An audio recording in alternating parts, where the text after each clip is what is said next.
Welcome to the Tech Transfer Podcast. I'm Dave Brown. I'm here with Korey Hocker, who's the CEO of SignGlasses, one of our great BYU startup companies. Korey, thanks for joining us. And can you tell us a little bit about SignGlasses and what it is? Yes, well, thank you for having me. So SignGlasses is a technology that we developed with the goal and the intention of improving the educational experience for students who are deaf and hard of hearing, primarily focused in the classroom setting. Mhm. And I think you had just graduated from BYU when you started working on this, right? I did, yes. It was kind of an interesting pathway that ultimately got to where we are. But while I was a student at BYU, I took a lot of classes. Some of those classes included students who were deaf and hard of hearing, who may have had other sorts of accessibility and accommodations needs. And so that was my first taste of how different their educational experience was than mine, which kind of set everything in motion of then learning about this technology that existed at the tech transfer office and how I could kind of piece that together with some other ideas and concepts we had at the time. Mhm. And then you had some great early advisors, right? I think Tom Wilkinson and Corbin Church were both kind of in there. Correct. Yeah. Yeah. I took an entrepreneurship class from Corbin Church. I believe it was his first class. Oh, really? Date myself. Yeah, it's been a while, but I believe it was his first class, and it was a small class at the time. I think there were less than 20 of us. And so it was an intimate setting. I've been back to some of his classes and I've spoken in them as a guest before, and now they're in huge auditoriums with hundreds. Yeah, it's not a small class now. Yeah. So that was great though. And yes, he's been a tremendous mentor and help ever since the beginning. Okay, great. And then on the inventor side of BYU, Mike Jones was kind of our inventor. Did you have early interactions with him as well? We did, yeah. So the approach that we took was to lean on Mike for a lot of the early um, research that he had done and some of the early learnings where his vision and his mindset was at for the technology. We wanted him to be as involved as possible in that early process, and then essentially take it from there. Hmm. Yeah, and so Mike invented the technology for the planetarium here at BYU for people to watch the planetarium and be able to look around. So that was an initial idea. To me at the time, it seemed hard to go from that to a commercial product, but you guys have done it. So what was the problem solving like? Like, what did you do first? Yeah, so that's a great question. Let me back up a step. So essentially, that is a component of our offering. The concept of being able to relay a live human-based sign language interpreter to a pair of smart glasses, right? And the problem that specific application solves is we call it line of sight. So essentially, if you can imagine, a deaf student is having to split their attention on their interpreter as well as their teacher, right? And this usually requires the student to sit in a specific place. It requires the interpreter to sit in a specific place. It kind of shines a spotlight on that student. Everyone knows that, oh, they're the deaf student and there's the interpreter. And it can be difficult, right? And it can be distracting for other people in the classroom. It can be um, disadvantageous for students to not be able to sit where they would like. And if an interpreter misses class, or if they're sick, it can be a logistical problem for universities to provide that service as well. And so with the concept of being able to, and then, taking it to the planetarium setting, like you mentioned with Mike Jones, you can't put an interpreter on the ceiling. And so as the student is looking up at the presentation, it's in a dark room. The interpreters couldn't maintain that visual with the student constantly looking down in a dark setting. So that's kind of that initial concept of that problem that we're trying to solve is how do we maintain that line of sight and that focus? In the early days, we learned a ton, and we were early in the development of smart glasses. When this technology kind of first started, we were solely, I believe Mike Jones' days was using the Google Glass, which had a lot of its own issues, a lot of its own problems. We then kind of pivoted and evolved to a pair of glasses that were really huge, really bulky. They were heavy on your face. And it's one of the exciting things for me is seeing that evolution in technology that will help enable us to get this into more hands of the students. So just on that initial problem in line of sight, I think also initially, wasn't it displaying, like it was Google Glass style. So you would see the interpreter up here in the upper right corner or something. But then at some point, I remember you discovered, and how did you discover it? That it was best to put it right in the center of the person's vision. Yeah, so a lot of the feedback from some of the students in the early days with Mike Jones' research was related to eye strain and the concentration of having to look up and to the right where the Google Glass positioned it, right? And so it wasn't a natural feeling. It wasn't a natural place where your eye can kind of relax and still maintain that visual.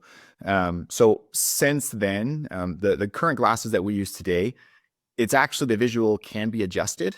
However, instead of being up and to the right, it's more centered in your face. And the way that we like to explain it to people is it doesn't feel like it's right in your eye. It also doesn't feel like it's really far away.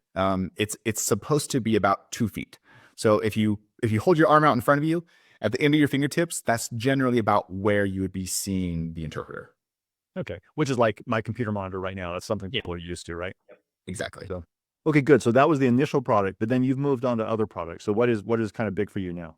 We have, yeah. So the reason being, kind of touching back on being really early with smart glasses technology, how do you convince a high school student who may be 16, 17 years old, may have a crush on the girl sitting next to him? How do you convince that individual to put on a pair of glasses that look like something from Star Trek, right? Right. And that could be difficult.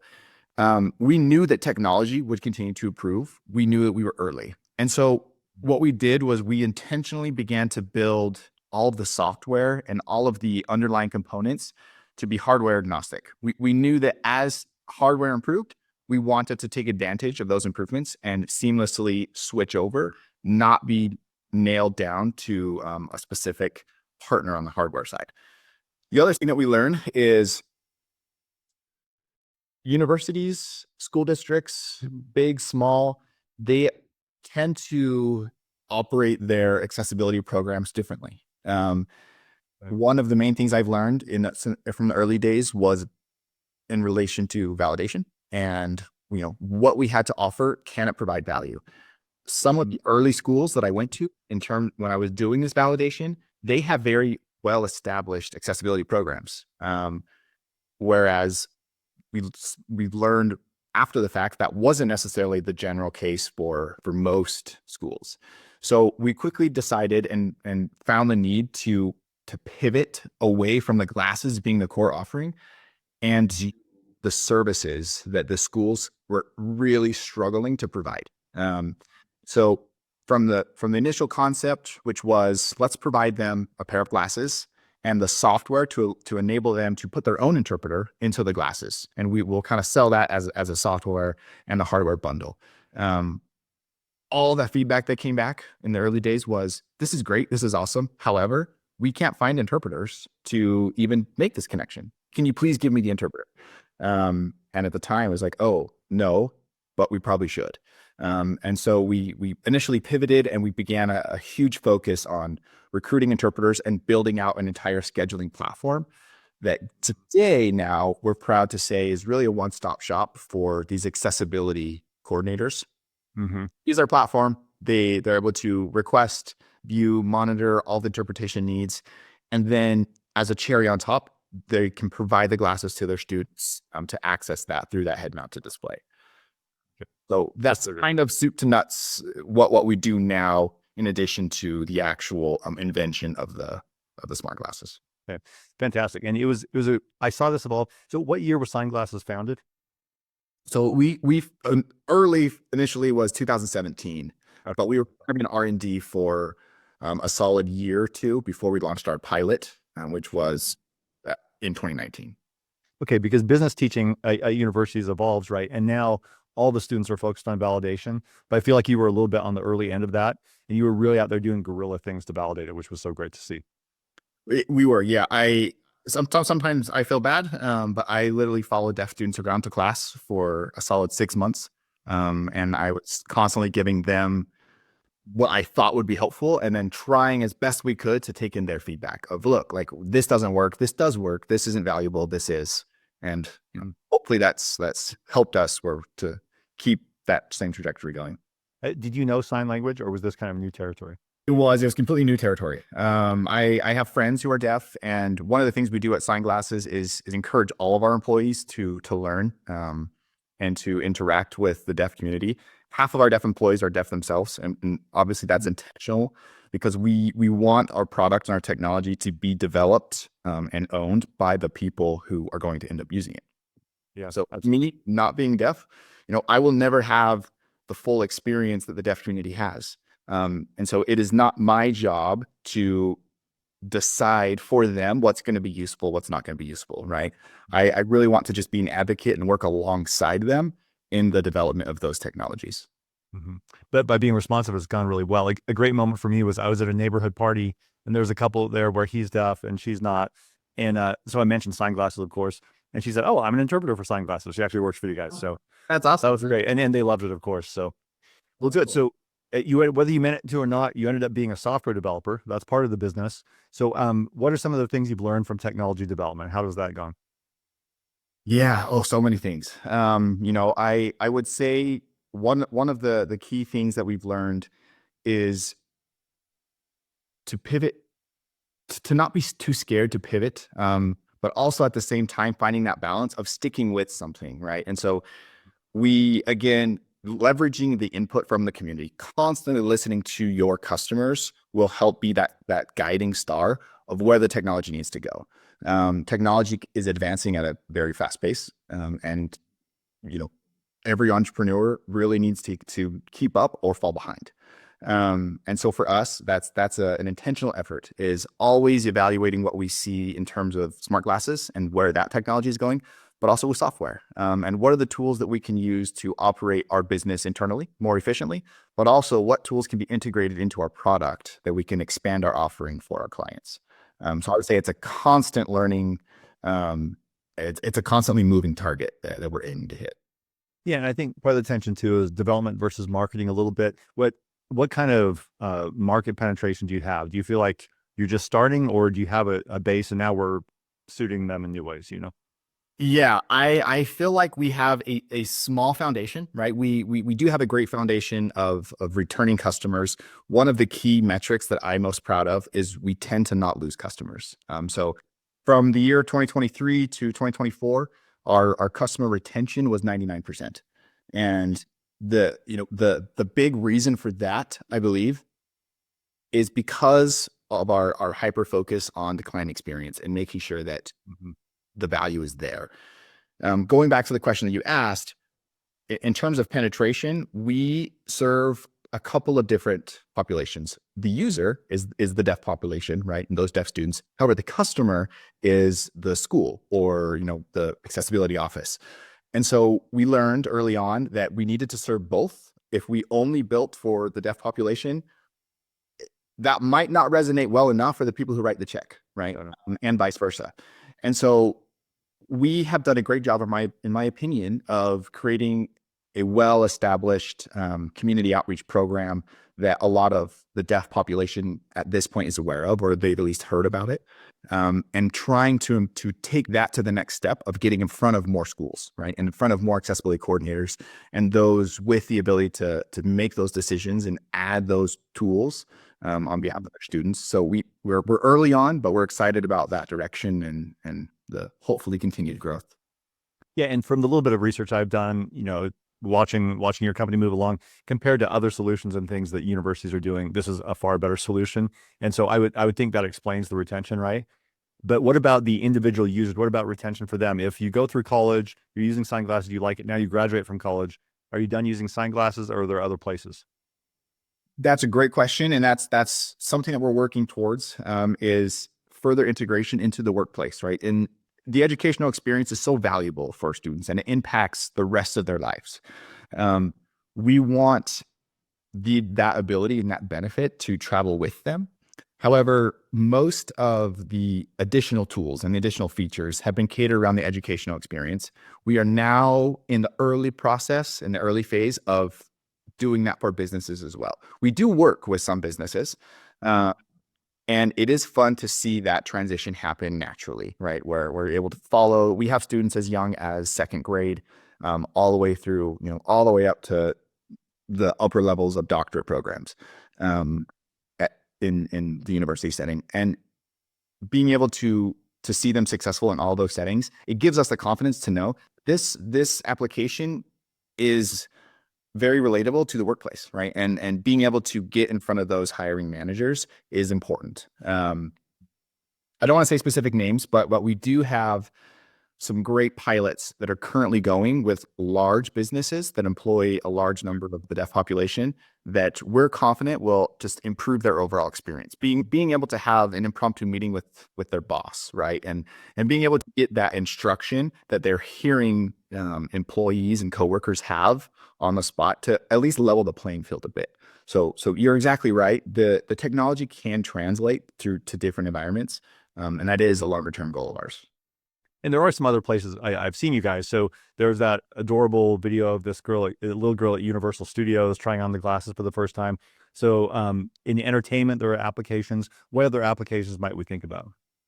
Yeah, that one we're excited about. Our relationship with Universal Studios is a great one. It continues to grow and evolve as well. We built a specific application for them that it doesn't utilize. So if you can imagine, let's set the scene here. You're a deaf individual. You show up to Universal Studios. You're excited about this attraction that you're going to go on. Historically, theme parks have not been great about providing access. And one of the things that they would do is hand you a piece of paper that listed out the script of what you should be hearing while you're going through this attraction, right? So I'm sitting on this attraction. I'm going through Secret Life of Pets, and all the characters around me are talking, and I can't hear what they're saying, and I have no idea. I'm getting the visuals, but I'm not getting any of the storytelling, which is a big part of the experience, right? Yeah.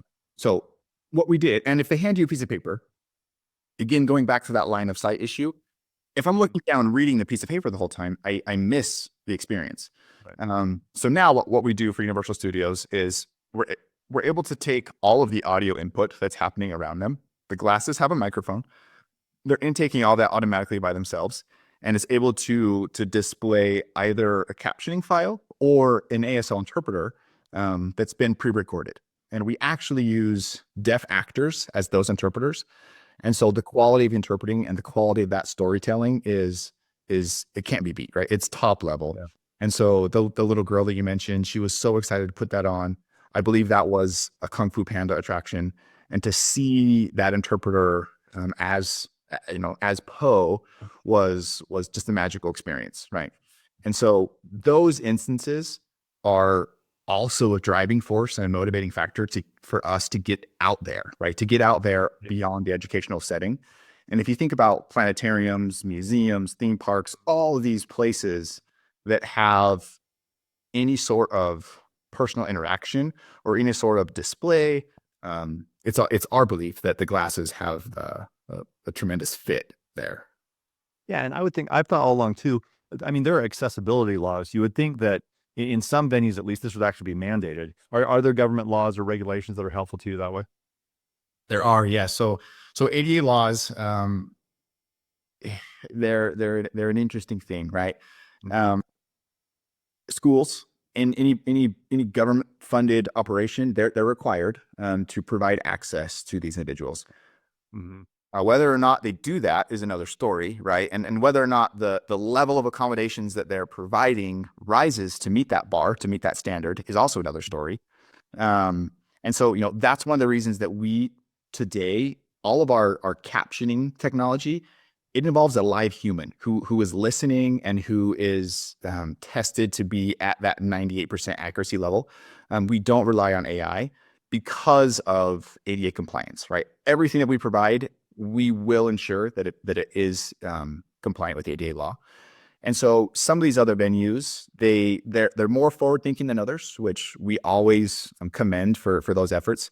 And those are the people that we love working with, right? And making that investment into the deaf community, because it's also an investment into the experience of others, right? And being able to draw in the deaf community and actively partner with them rather than thinking about it as a, oh, I have to spend this money to support this group. Really, the mindset should be, I'm excited to make this investment to be able to provide to what normally they don't have access to. If Mhm. does Yeah, that make sense? absolutely. Like the companies will talk, they'll give lip service to accessibility, but sponsoring an event that's nice, but do something like this and you're actually making a difference for people. So, well, good. Well, fantastic. So, Korey, how about yourself personally? I think you studied business undergrad, right? I did. And then, so you got involved in the business. What do you feel like? How have your views of business changed, or what have been key lessons for you? Yeah, I've learned so much, right? So many. I feel like I've learned a lot of ways to not do business, and Yeah. you know, hopefully those are the most valuable lessons to learn. I think for me, ultimately, the mindset of what it means to be an entrepreneur, right? And just any advice that I could provide to others would be embracing the journey. Every entrepreneur is going to have the highest of highs and the lowest of lows.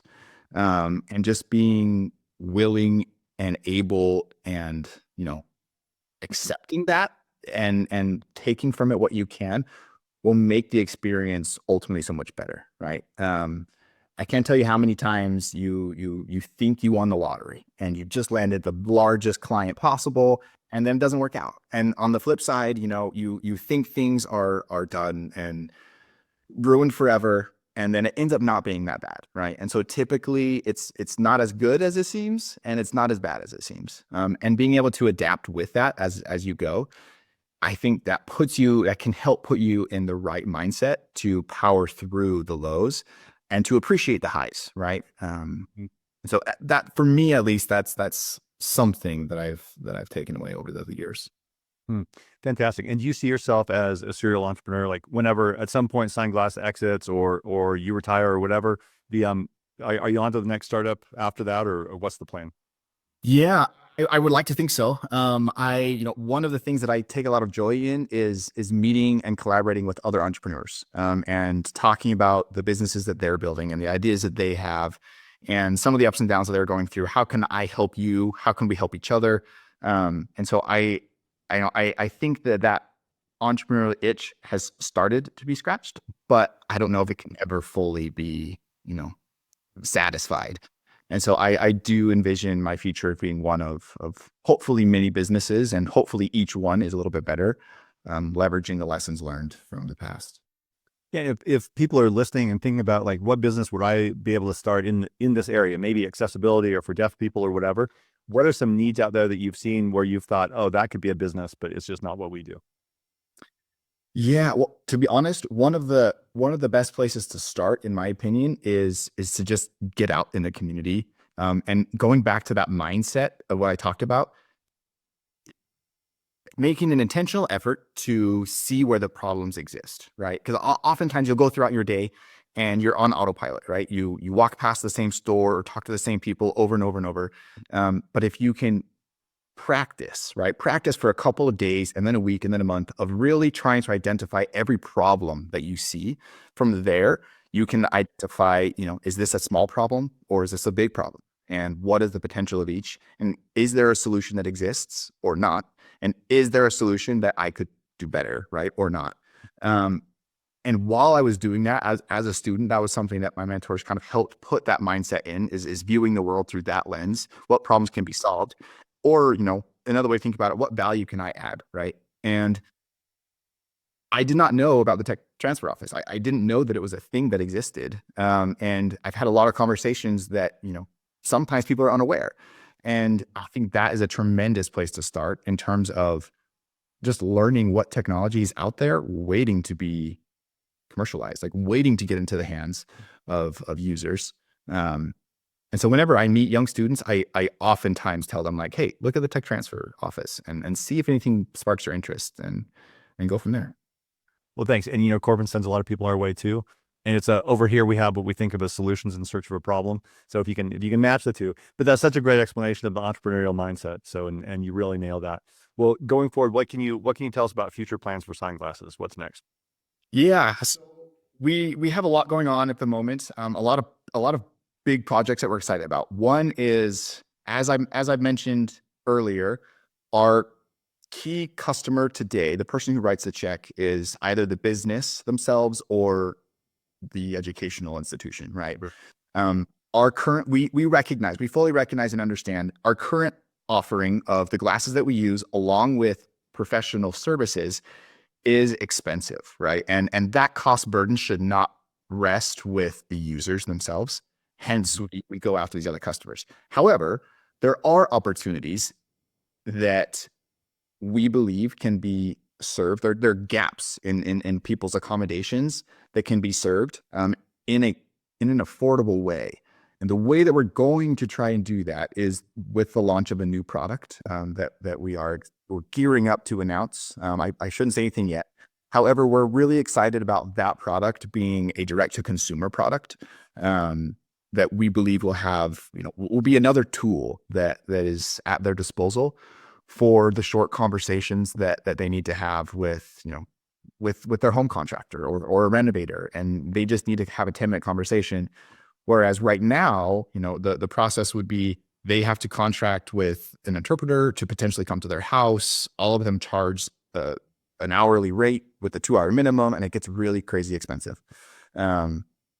We believe we can also address that problem with some of our existing technology. And so, that's something that we're super excited about. And as well as just continuing to grow the use case and ultimate goal of just improving that educational experience and hopefully impacting in a positive way, the rest of their life. Okay. Well, fantastic. Well, you guys are doing so great. And there are just some things like with an aging population, with various markets that it seems like you could transition into. I'm just sure you're going to do some exciting things. So I'll watch for the new product. But Korey, thanks for taking time. We're so happy about what you've done with the company, and you're doing us proud here at BYU. So thanks so much. Oh, well, thank you. That means a lot. I appreciate it. And we're super excited to keep going. Okay. Appreciate it. Take care. Yeah. Take care.